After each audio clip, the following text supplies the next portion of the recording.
à l'Institut d'études européennes à l'ULB. On vient d'entendre M.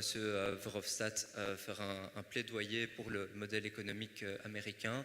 Un des nouveaux accords qui va se passer, c'est le TTIP.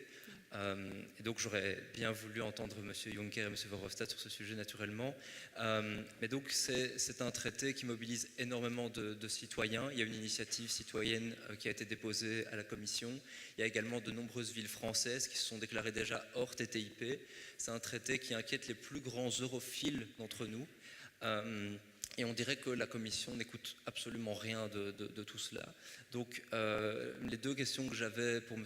Davignon et M. Lamberts, c'est d'abord ce que vous pensiez de ce traité, comment vous l'envisagiez, comment est-ce que vous allez prendre en compte les préoccupations citoyennes sur ce traité, et plus particulièrement pour M. Lamberts, est-ce que vous espérez pouvoir obtenir une majorité au Parlement pour contrer ce traité? Je vous remercie.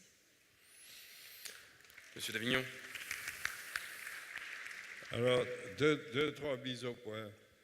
Parmi les grandes agitations autour de ce traité est le caractère secret de cette négociation.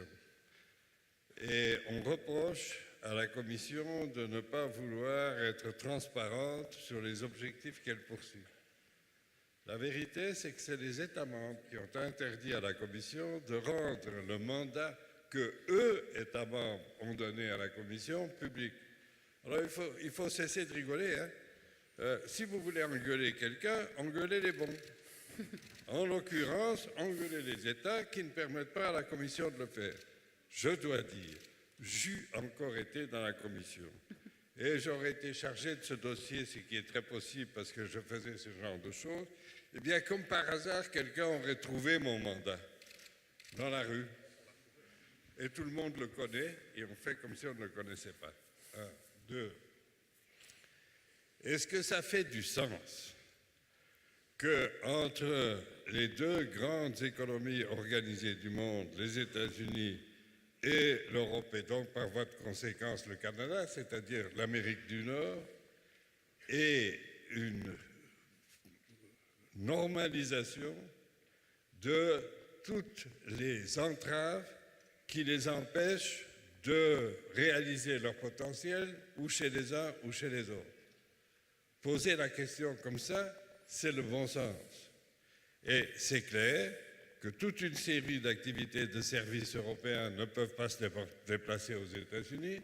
Il y a toute une série d'activités que l'on ne peut pas faire parce que la loi américaine l'empêche, que tout ce qui concerne les commandes publiques américaines sont interdites à l'Europe. Regardez le chiffre des commandes publiques. Est-ce que ça vaut la peine? Réponse, oui. Deuxième point, qu'est-ce qu'on doit donner en échange? Alors là, il y a les doux rêveurs qui disent, on sait très bien ce qu'on veut obtenir, on va l'avoir et on ne donne rien en échange. Enfin, rappelez-vous que quand on échangeait quelque chose à l'école, dans une main on avait ce qu'on échangeait, dans l'autre, on comptait 3 et tout le monde lâchait en même temps. Alors, est-ce que ce que l'on donne fait du sens ou non? Alors, il y a une espèce d'agitation entretenue sur le fait que, dans un certain nombre de cas, des arbitrages pourraient intervenir sur des questions juridiques. Merveilleux sujet. Et aujourd'hui, est-ce qu'on peut le faire? Bien sûr, sans traité, parce que deux parties peuvent toujours se mettre d'accord sur une... Pardon? C'est en partie de ça qu'il s'agit, vous le savez bien. Et si on veut entrer dans la technique, je suis à la disposition de... Mais il ne faut pas qu'on ennuie ces pauvres personnes qui sont venues. 3. Quatrième point. Est-ce que, quelque part, il y a une nécessité d'avoir une clarté absolue sur les différents points que l'on traite? Est-ce que... Il y a la merveilleuse histoire du poulet lavé au chlore. Et que si on fait un accord avec les États-Unis, les poulets américains qu'on va bouffer vont être mangés au chlore. Mais il est évident que ce ne sera pas le cas. C'est évident que ce sera exclu d'eux. C'est évident que nos législations de base ne seront pas changées par un traité international. Donc, voilà ce qu'il faut faire. Tant que l'on ne parle pas des questions concrètes, on ne sait pas si c'est un bon traité ou non. Et je vous réponds, Aujourd'hui, vous me demandez à moi, je suis pour le traité, j'en sais rien. Est-ce que je trouve qu'il faut regarder le traité sous tous ses aspects et voir à un moment donné où nous avons besoin d'expansion, de savoir si ce traité nous apporte des capacités d'expansion? Je réponds oui. Mais faisons-le. De dire aujourd'hui on va voter contre un traité, moi je suis assez persuadé que le résultat des élections américaines feront que du côté américain, ils ne négocieront plus. Et ça réglera notre problème, mais pas le sujet. Philippe Lamberts, on sait que le diable gît dans les détails, dans les traités aussi, notamment commerciaux. Est-ce que vous partagez cette approche pragmatique et optimiste C'est-à-dire que, comme M. d'Avignon l'a dit, il est la voix du bon sens, donc permettez-moi d'être un petit peu doux rêveur ou excité. C'est évident que l'Europe est une économie plus ouverte que les États-Unis. Les États-Unis sont protectionnistes, tout le monde le sait, la Chine l'est aussi. Donc on ne part déjà pas d'une base équivalente. Alors, ce qui est intéressant, c'est le langage qui est utilisé, puisqu'on vous parle de supprimer les barrières non tarifaires au commerce. Quand on vous parle comme ça, dans un monde de liberté, ou épris de liberté, quand on vous parle de barrières, la première chose que vous avez envie de faire, c'est de les abattre. Si vous dites ce que sont ces barrières, c'est-à-dire des normes de protection sociale, environnementale ou sanitaire, subitement, vous n'avez plus envie de les abattre. Parce qu'elles ne sont pas là pour emmerder le monde, elles sont là pour protéger. Et on peut avoir des concepts différents sur ce qui est le niveau de protection nécessaire entre une démocratie et une autre. Je veux dire, c'est légitime, personne n'a la vérité en paquet, ça se saurait. Et donc, les États-Unis peuvent faire une appréciation X sur ce qu'est un produit financier sûr, l'Europe une appréciation Y. Et vice-versa sur les OGM ou que sais-je encore. Ça, c'est la démocratie. Et le fait que deux démocraties différentes peuvent avoir deux jugements différents, que voulez-vous? C'est la nature même des démocraties. On ne vit pas encore dans une démocratie mondiale. J'espère que ça arrivera un jour, mais ce n'est pas le cas aujourd'hui. Ce que nous contestons, et évidemment la réponse tout de suite est que nous nous opposons à ce projet de traité, non pas parce que nous voulons voir ce qu'il y a dedans, mais parce que nous connaissons les principes de ce traité. Quels sont ces principes? Le principe directeur, c'est la reconnaissance mutuelle des normes. Concrètement, qu'est-ce que ça veut dire? Ça veut dire qu'après la conclusion d'un tel traité, un produit, un service qui serait reconnu comme bon pour le service aux US serait automatiquement bon pour le service en Europe et vice-versa. Vous allez dire, ouais, c'est bien, on autorise une voiture en Europe, elle est autorisée aux US.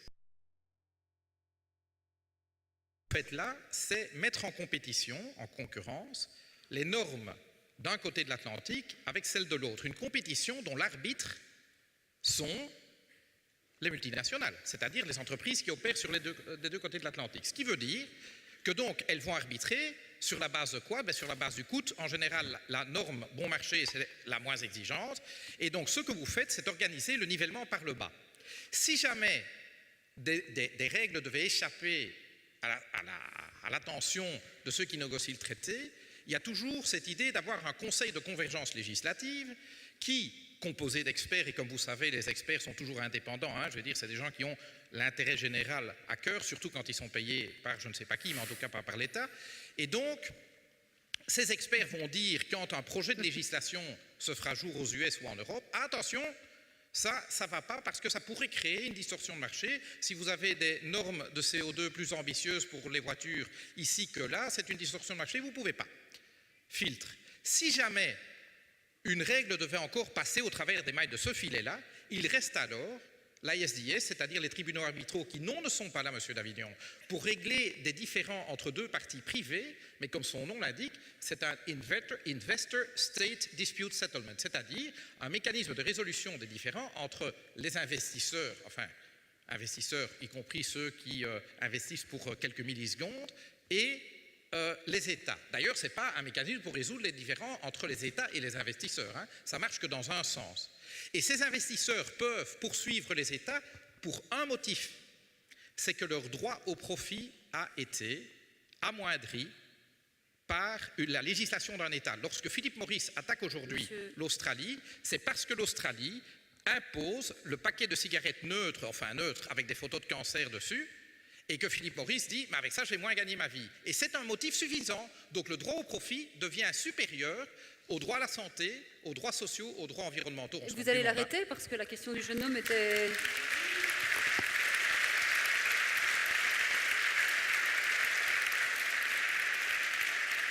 Vous allez l'arrêter, le vote de ce traité, Monsieur Lamberts, parce que c'est la question de... Excusez-moi, Monsieur Davignon, mais vous demandez est-ce que vous allez... Je pense qu'on arrivera à trouver une majorité contre. On a réussi à tuer le traité ACTA. Alors, nouveau, c'est quoi le traité ACTA? Qui sait de quoi il s'agit? C'est intéressant, presque personne. Le traité ACTA est le traité commercial anti-contrefaçon. De nouveau, on vous présente ça comme ça. Contre la contrefaçon, c'est génial. Qui aime la contrefaçon? C'était en fait le traité commercial pour protéger les droits de propriété intellectuelle des multinationales. Ça sonne moins bien, donc on ne l'a pas appelé comme ça. Il y avait une minorité au Parlement qui était contre. Et pourtant, il s'est retrouvé une majorité à la fin. Pourquoi? Parce que des milliers de citoyens ont écrit aux députés et que les députés qui naturellement auraient bien voté pour se sont dit « Merde, il y a quelqu'un qui nous regarde ». Et peut-être que ce quelqu'un pourrait s'en souvenir. Et donc on ne va pas prendre de risque, on va voter contre.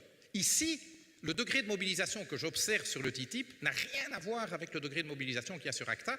De ce point de vue-là, je suis assez optimiste. Je vais passer la parole à la salle. Oui. Une question encore d'un étudiant. Je m'excuse qu'ils ont préparé leur question. Dus iemand van Gent nog? Goedemiddag, ik ben Jimmy Keersemakers, student aan Masters EU-studies in Gent. Ik heb een vraag over het Europese Unie klimaatbeleid. De Europese Unie profileert zichzelf wereldwijd als voortrekker op klimaatniveau. Onlangs zijn er nieuwe klimaatdoelen aangenomen door de Europese Raad. Hoe denkt u dat de Europese Raad moet onderhandelen volgend jaar in Parijs om ook China en de VS mee te krijgen voor een passend klimaatbeleid? Dank u wel. Question sur le climat.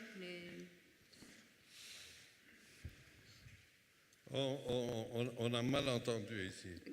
Donc, je vais résumer la question que je crois qu'on a entendue, et si on s'est trompé, vous nous le dites. Donc, on a compris que le Conseil européen a fixé les 40% sur le CO2, et que c'est avec les 40% en CO2 qu'on va à la conférence de Paris pour obtenir un traité là-dessus, et on sait très bien que les Chinois ne sont pas enthousiastes, et les Américains républicains ne vont pas l'être non plus. Donc, mais la question derrière, ça je n'ai pas compris. Wat was de vraag? Kunt u de vraag herhalen? Ik heb u niet goed begrepen. Ik wil graag weten of u, wat u denkt van het klimaatakkoord tussen de Europese Raad en hoe de VS en China mee kunnen in een globaal klimaatakkoord. Monsieur Lamberts peut-être d'abord. Ja, dus daarover, wat zou ik zeggen? 1, 40% bindend